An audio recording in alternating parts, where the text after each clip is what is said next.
The vast majority of damselfly nymphs, or nymph patterns, particularly the commercial ones you see, are inordinately fat. And real damselfly nymphs are remarkably slim. It's probably one of the most key elements of a damselfly nymph is just how slim it is. So this is going to use a long shanked lure hook, size 10 or 12, olive marabou, and we're going to use the marabou to build the body or the abdomen to keep it nice and slim and just give a hint of movement.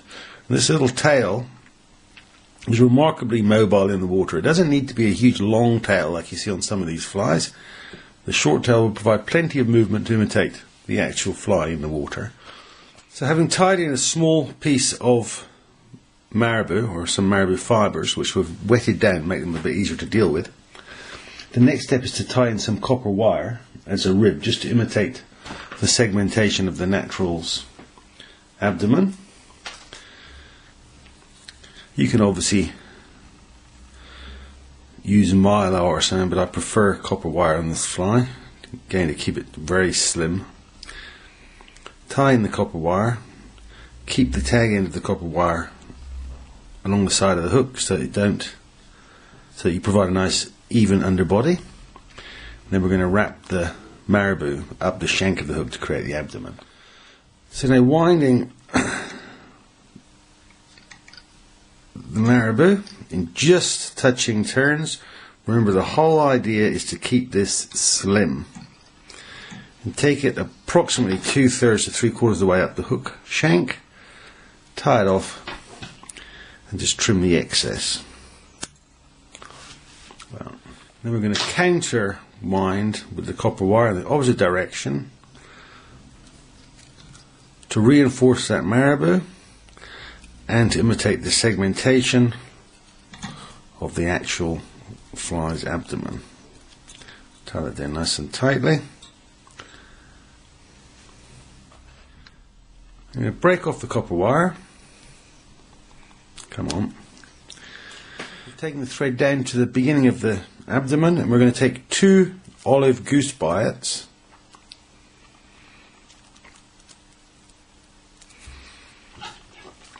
They're going to imitate the wing cases on the natural.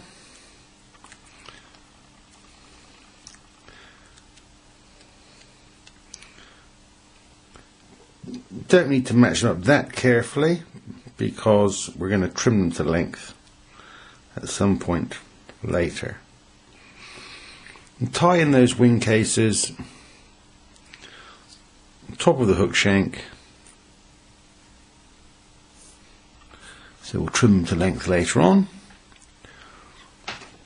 Trim off the excess, and then we're going to tie in a piece of Swiss straw. In this case olive Swiss straw, but you can use brown, tan. Obviously you can tie a different coloured damselfly nymph for that matter. This one's olive because that's probably the most common colour. Moisten the Swiss straw. Again, it's easier to deal with like that. Tie it on top of the hook shank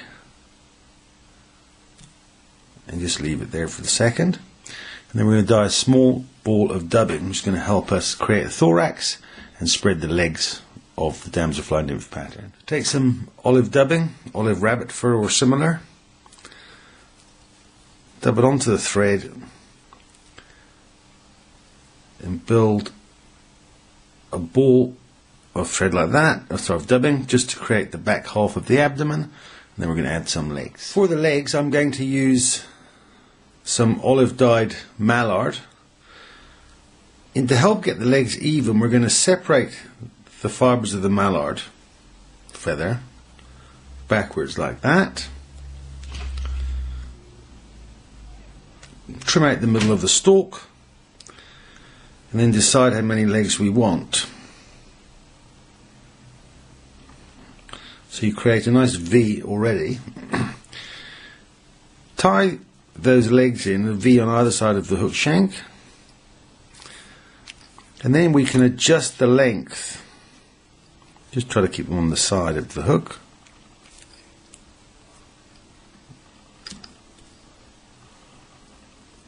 tie them down tightly. That's better. By doing that, you've now got an easy way of getting equal distribution of the legs on either side, and they're going to be the same length on either side. Trim off the excess mallard fibres, and then build another small ball of dubbing in front of the legs,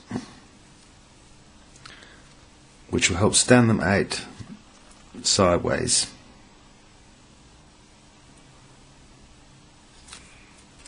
There we go. Like that. And then we're going to bring our Swiss straw over the top. Oops, I've caught up one of the bites there. There we go. Bring the Swiss straw over the top. I like to flatten it on the top of the hook. Like that.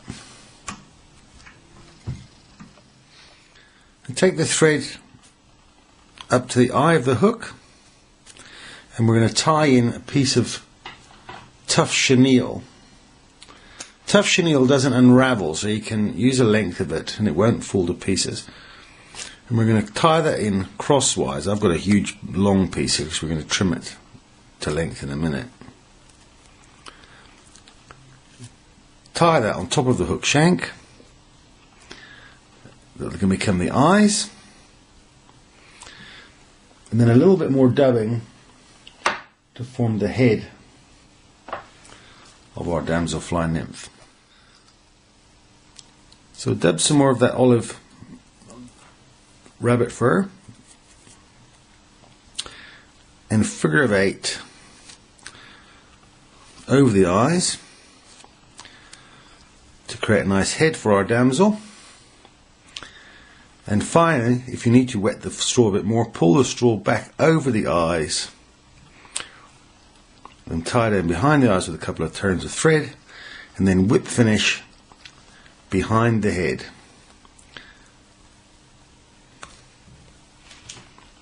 And you'll see we use much the same method for the dragonfly nymph as well. So the whip finish isn't behind the eye like it is on most flies, behind the head of this one, to create a distinct head for our Damselfly Nymph. Then finally we're just going to trim off that excess Swiss straw, trim the eyes of our damsel, just don't cut them all off at once, try to make sure they get even size on both sides of the hook. There we go. I'm going to trim out those wing cases now too, just a little bit shorter. And pinch out that tail, just give it a little tiny tuft of a tail.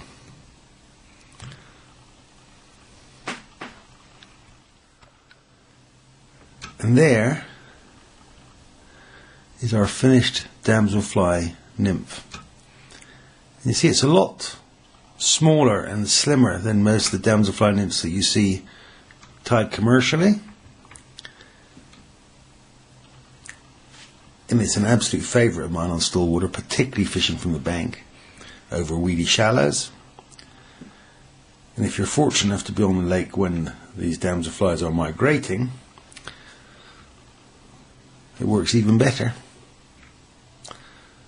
Deadly Damselfly Nymph. Looks more complicated than it is to tie. Lethal pattern.